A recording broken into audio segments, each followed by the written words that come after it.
बांकीपुर उपचुनाव के रिजल्ट को लेकर एक और बड़ा अपडेट सामने आ रहा है, जहां पर 12वें राउंड की काउंटिंग जो है वो पूरी हो गई है और इसमें भी प्रशांत किशोर 6,646 वोटों से लीड कर रहे हैं। जी हां, आप देख लीजिए, इलेक्शन कमीशन के साइट पर भी ये तमाम जानकारियां सामने आ गई है। इसकी डेटा की अगर बात की जाए तो 23,756 वोट जो है अब तक प्रशांत किशोर को प्राप्त हुए हैं 12वें राउंड की काउंटिंग के बाद, और 6,646 वोटों से प्रशांत किशोर जो है वो आगे चल रहे हैं। नीरज कुमार बीजेपी के जो प्रत्याशी हैं उनकी बात की जाए तो 17,110 वोट अभी तक उनको 12वें राउंड की काउंटिंग के बाद प्राप्त हुए हैं। वहीं 6,646 वोट जिससे प्रशांत किशोर लीड कर रहे हैं, उससे नीरज कुमार पीछे चल रहे हैं। रेखा कुमारी गुप्ता की बात की जाए, आरजेडी की कैंडिडेट, तो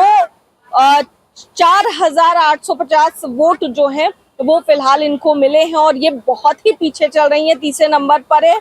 लेकिन प्रशांत किशोर को लेकर के बड़ा अपडेट है, क्योंकि प्रशांत किशोर लगातार चुनावी मैदान में घूम रहे थे और 12वें राउंड की काउंटिंग के बाद लीड करना ये बड़ी बात होती है। आपने और भी अन्य चुनाव देखे होंगे जहां पर 6-7 राउंड जाते जाते जो तस्वीरें हैं वो खास तौर पर बदल जाती हैं।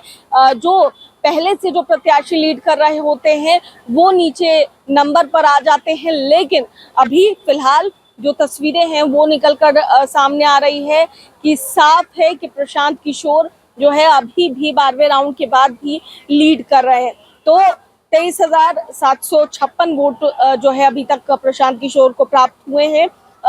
6,646 वोटों से प्रशांत किशोर आगे चल रहे हैं। नीरज कुमार 17,110 वोट उनको अभी तक मिले हैं। रेखा गुप्ता को 4,850 वोट मिले हैं। तो बड़ा अपडेट निकलकर सामने आ रहा है। और देखिए, जिस तरीके से प्रशांत किशोर ने सीधे बीजेपी को चैलेंज किया था और भारतीय जनता पार्टी की गढ़ में उनका किला ढहाने के लिए पहुंच गए थे, तो ऐसे में प्रशांत किशोर कहीं ना कहीं उसमें कामयाब भी होते नजर आ रहे हैं। भले ही तस्वीरें उलट भी जाए, लेकिन ये कहना गलत नहीं होगा कि प्रशांत किशोर ने कड़ी टक्कर जो है वो भारतीय जनता पार्टी को दी है, क्योंकि 12 राउंड की काउंटिंग के बाद 6,646 वोटों से लीड करना कोई छोटी बात नहीं होती, बड़ी बात है। तो प्रशांत किशोर लीड कर रहे हैं फिलहाल, और भारतीय जनता पार्टी के जो प्रत्याशी है नीरज कुमार वो दूसरे नंबर पर चल रहे हैं। देखना होगा आगे जो अगले राउंड में जो काउंटिंग होती है उसमें क्या कुछ तस्वीरें निकलकर सामने आती है। कैमरा पर्सन बबलू के साथ मैं दक्षा प्रिया, दर्श न्यूज़।